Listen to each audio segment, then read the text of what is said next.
I mean, Caitlyn to the ground, and ooh, that's a...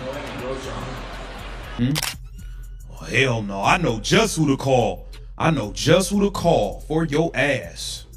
911, what's your emergency? There's a wild thug on the loose in Indiana. There's a thug that plays for the Phoenix Mercury, a goon named Alyssa Thomas. She goes by the name Alyssa Thomas. You need to go arrest this thug. She tried to murder a lady named Caitlin Clark on the basketball court. She tried to punch her in the... What started as another controversial moment on the court has suddenly taken a shocking turn after a heated incident involving Alyssa Thomas and Caitlin Clark went completely unpunished by officials. An official police report has reportedly entered the conversation, and fans are demanding answers. But what exactly happened that sparked such an extreme response? Was something missed, ignored, or covered up? And could this incident change the WNBA forever? That is it. Tonight is where I draw the line. WNBA, if you do not review what happened to Caitlin Clark, I am going to non-stop talk about this until the end of my days. The Indiana Fever go down in their rematch against the Phoenix Mercury. I don't even care about that because much bigger things are at play.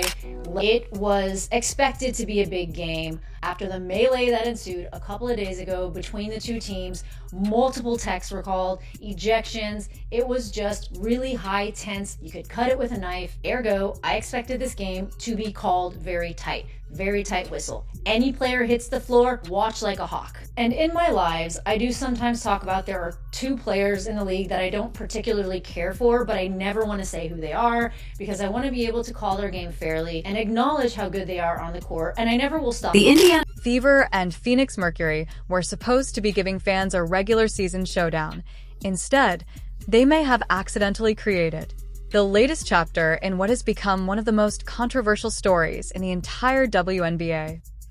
About it, Alyssa Thomas driving her fist into Caitlin Clark's neck. The ball is out of the play at this point in time.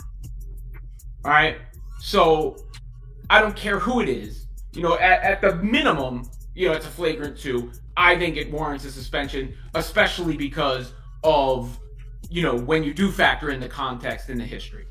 Because let's be real about it. This clip is going to be... When the final buzzer sounded, hardly anyone was talking about the score. Nobody was debating offensive schemes. Nobody was breaking down defensive rotations. Nobody seemed interested in discussing who made the biggest shot of the night. Caitlin Clark gets kneed in the groin, punched in the throat.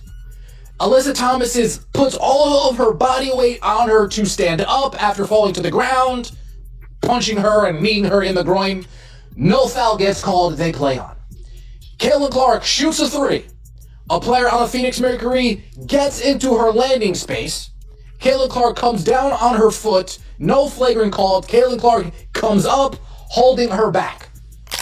Instead, the entire basketball world was focused on a single sequence involving Caitlin Clark and Alyssa Thomas, a play that exploded across social media within minutes and immediately sparked questions about officiating, player safety, and whether the WNBA has a growing problem that it can no longer ignore. After such a dirty play in this game, Alyssa Thomas needs to be checked. And I am absolutely not the only person that feels this way. I went on social media after the game, and it is like hellfire calling for the WNBA to review this play. Caitlin Clark goes down. Alyssa Thomas goes down, knees her in the groin on the way down, a known area of injury for Caitlin Clark. Okay, maybe that wasn't completely intentional, didn't look great to me personally, but here's where it gets really wild. Alyssa Thomas has a fist on Caitlin Clark's arm. She has 2 fists. She slides it down, pins Caitlin down by the throat, finally gets up, and she steps over her. That step over told the entire thing. It was dirty, it was intentional, absolutely should not go undiscussed. WNBA needs to review this. The reactions were so intense that some fans began demanding league intervention, while others argued that the incident represented something much bigger than one controversial moment. The debate quickly shifted from basketball to accountability, and suddenly the spotlight was no longer on the game itself. IT was on the officials. And that is where this story becomes impossible to ignore, because according to many fans, this was not an isolated incident. This was simply the latest example in a pattern that has followed Caitlin Clark since she entered. The league did a pattern that has left viewers asking the same question over and over again. Why does it seem like some of the most physical plays involving the WNBA's biggest star continue to generate so much controversy? The moment itself happened during a heated battle between the Fever and Mercury, at first glance. It looked like just another physical sequence in a league that prides itself on toughness and competitiveness. Basketball is a contact sport after all, and every player understands that physicality comes with the territory. But when slow-motion replays began circulating online, fans started noticing details that they believed officials had completely missed. Within hours, clips of the sequence were circulating across social media platforms, sports forums, and basketball discussion channels. Fans replayed the footage repeatedly, slowing it down frame by frame and examining every angle in an attempt to determine exactly what happened. Commentators debated the play, former players weighed in with their perspectives, and sports personalities across the media landscape began offering their own interpretations of the incident. Oh yes, this is it. Oh yes, this is it right here. I got you a like. Get 200 likes up. This is the footage. This is the video. This video has not been released at all. This is what happened right before Caitlin Clark went out of the game. You got the tech tonight, 5th of the season. Yeah, it's ridiculous. I got a technical for clapping. So, like, if we should all just go on the calendar now and pick a game that I'm going to be suspended for if I'm going to get technicals for clapping. I asked Gerda. Gerda said that I got a technical for clapping. So, if any technical should be taken away, it should be that one. If it's truly for clapping, that's what they said they gave it to me was for clapping. So, as often happens in modern sports, the conversation expanded far beyond the game itself. Social media transformed a controversial moment into a major talking point, and what might have been a routine post-game discussion suddenly became one of the biggest stories in women's basketball. The reason for that reaction was not simply the contact that occurred during the play. Basketball is a physical sport, and players are accustomed to collisions, hard screens, aggressive defense, and contested possessions. The element that truly ignited the debate was the fact that officials did not call a foul on the sequence that many viewers were now examining from every possible angle. That detail changed everything. Sports fans generally understand that officials are human and that mistakes happen. They can accept missed calls from time to time, and they can accept that the speed of professional basketball makes certain situations difficult to judge in real time. For months, supporters of Caitlin Clark have argued that she is officiated differently than many other players in the league. They point to various moments throughout her professional career and suggest that certain types of contact against her often go unpunished. Critics of that argument respond by saying that Clark is simply experiencing the physical realities of professional basketball and that many star players throughout history have faced similar treatment. Threes are terrible, but the worst part of all of this, Caitlin Clark got kneed in the groin, throw punched, landing space no call, and Stephanie White sat there on the sidelines with her arms crossed, tweaking, sniffing, twitching away. This is a coach that said, I ride with Caitlin Clark. Stephanie White, you ride with Alyssa Thomas. You ride with DeWanna Bonner. You don't ride with the CC22. You wish you did. You want people to think that you do, but you don't. The truth is that both sides have become firmly established in their positions, which means that every new controversy immediately becomes part of a much larger debate. Every disputed call is viewed as evidence. Every missed whistle becomes another example for one side or the other. Every physical confrontation creates another opportunity for fans to revisit arguments that have been developing for months. As a result, the discussion surrounding this particular play was never going to remain confined to a single game. That became even more apparent when post-game comments from the Indiana Fever organization began drawing attention. Questions about the play surfaced almost immediately during media availability, and frustration regarding the officiating became a major topic.